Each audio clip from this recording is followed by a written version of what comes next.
Hello there, Alphabet family!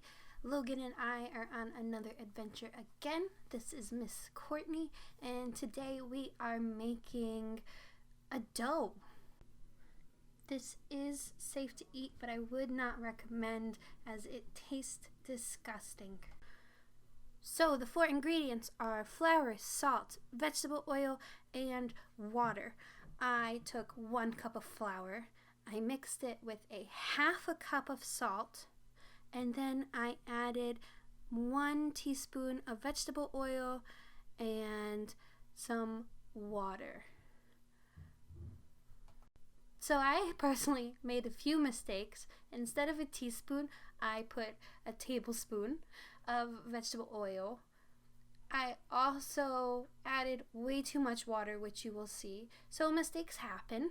I ended up having to add more flour.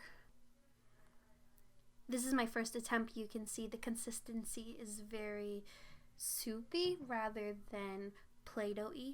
So here I'm adding more flour and just kneading it together, adding more flour gradually as I needed.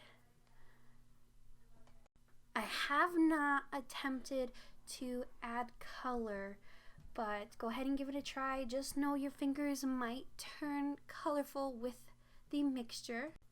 Our main goal with this Play-Doh was to make a hedgehog, and we decided to cut up Q-tips in halves and stick them in the Play-Doh in hopes to make that hedgehog appearance. We also wanted to try to make a flower and use the Q-tips as the petals. But of course, my ideas and Logan ideas were a little different, and we had so much fun exploring the different creations that we could make together. By the way, the water does not have a specific amount.